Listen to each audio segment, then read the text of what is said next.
Ce mardi 9 mars, plusieurs centaines de manifestants s'étaient réunis sur le parvis du théâtre de l'Odéon pour y manifester leur soutien aux occupants, répondant ainsi à l'appel à manifester de la CGT Spectacle.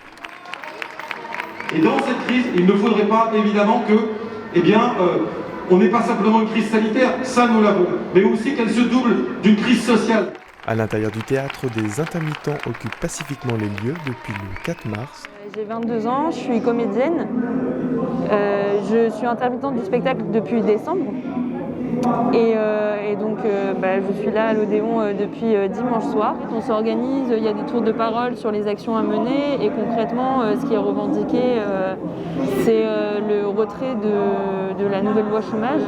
On est dans un moment qui économiquement est très très dur et là le gouvernement veut imposer une nouvelle loi chômage qui durcirait les conditions d'accès à une indemnisation. Et en fait, c'est pas le moment de faire cette loi maintenant. Enfin, on aimerait bien avoir des réponses du gouvernement rapidement, parce que bon, c'est sympa, c'est pas le pire squat de France, mais c'est vrai que ce serait bien que les voix soient entendues. Une voix entendue par de nombreux politiques qui ont répondu présents à l'appel.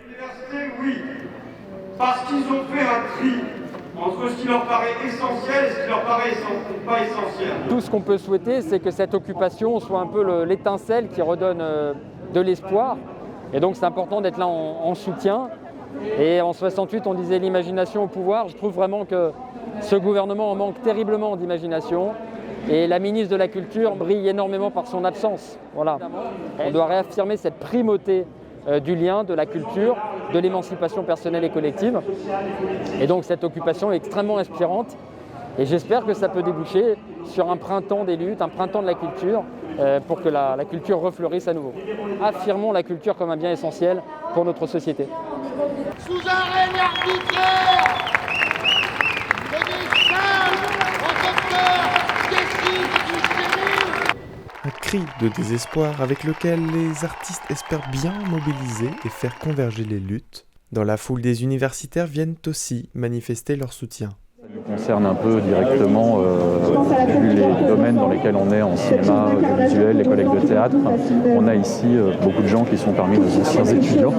Si je suis venu, c'était aussi, comme je disais, un peu pour participer à tous ceux qui, passant petit à petit, font nombre et font que ce genre de rassemblement ou de mouvement existe un peu.